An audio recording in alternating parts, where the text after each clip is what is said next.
Yes, thank you very much for the opportunity to speak on this debate.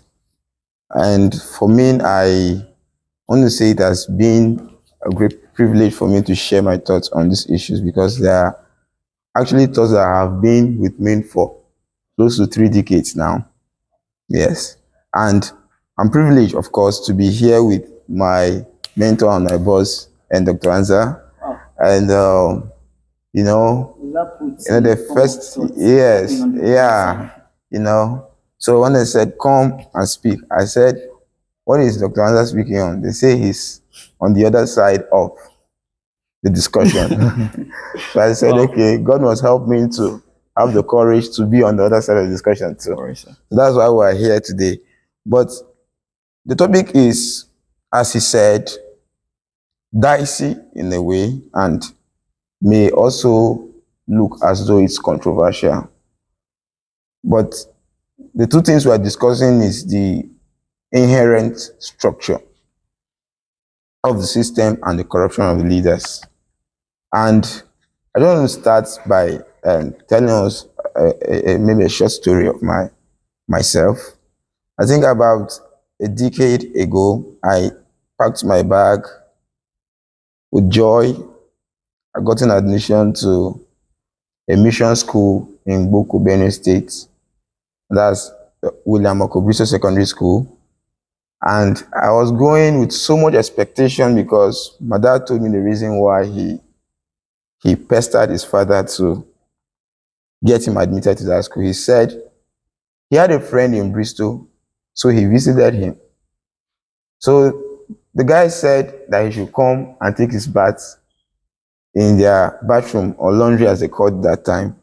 So when he went there, his greatest surprise, he saw something that was pouring water from above. That's a shower. So as far back as that time, my dad took his bath with a shower in Bristol. And then the young man invited him to come over to the dining hall, and he went, and they sat, and just by the side of the dining hall was a music player then. I think they used to call it, what we now call it, something phonochrome, or I think the name around. And it's not normal. There's a big black disc and one pointer that drops on it. I know if I talk that, a lot of people will know what that music box looked like. So it will be playing and they'll be enjoying the meal. So he enjoyed the meal. So he went back and told his father that he would love to attend this school.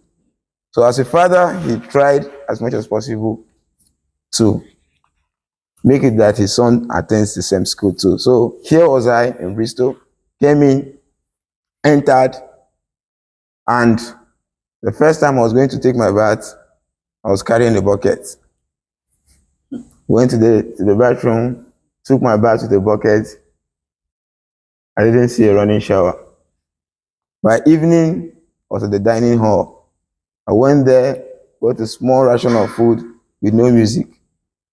When I came out, the only music I would hear was cane, this flogging. You must go to school and all of that.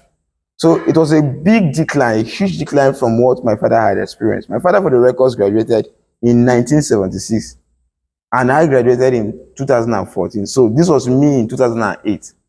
You can do the maths and know how long that had been. And at this time, the principal of this school was my father's secondary school mate. So the big question was, where are we in development? The United Nations will categorize our country as an underdeveloping country. Somewhere they put it lower middle income. Yes. There's another word now, lower middle income. This is called a developing nation. My mates made a joke and say we are an underdeveloping nation.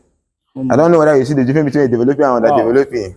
So we're taking a retrograde movement. Things have become bad over time.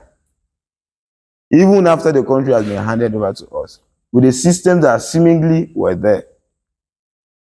So one of the biggest problem I have is, why do we have to take the path down the hill? Has there been a change in system? Maybe.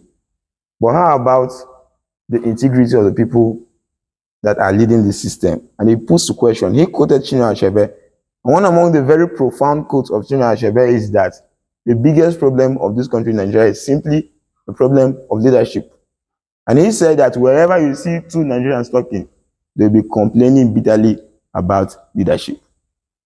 We have a problem of corrupt leadership in this country. And whether we face it or not, everybody listening to us and right here on this podium will have attested to the fact that we have suffered one form of marginalization and corruption since we have stayed in this country. So we lack that moral responsibility to live up to the expectation that is placed upon us as leaders in this nation. So if I would say, again, as Patrice Lumumba, PLO Lumumba said, he said that we have a big problem of leadership in Africa. The understanding is that a young man by the name Fred Kwaniza, he is the proprietor of African Leadership University, what they used to call African Leadership Academy. He has a goal of raising millions of leaders for Africa because he believes if we have African leaders that are well trained, that have the right understanding and the right values, they can chart a new course for the continent. He said that the structures of this country, of Africa, are weak. And that gives an opportunity for a leader to do so much different. That's why leaders in Africa are so strong. You can be a president of America and do little because of the strong systems. You can be a president of Nigeria, and if you are bad, you will do so much bad. But there is a plus to that. That if you are president of Nigeria and you are good, there's room for you to do so much good.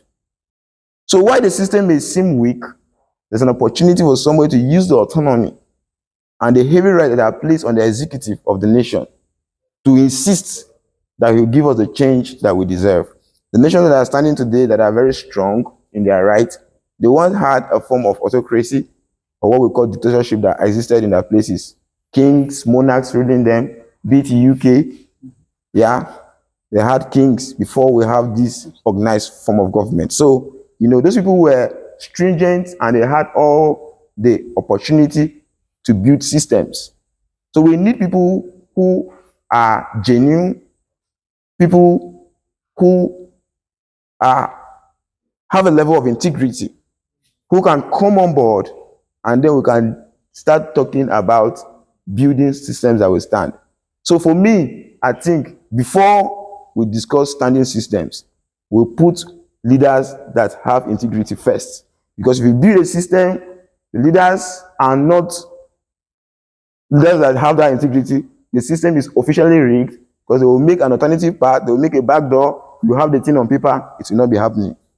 So we have a genuine problem of corruption, and that is what I think is there to discuss. Thank you very much. Thank you so much.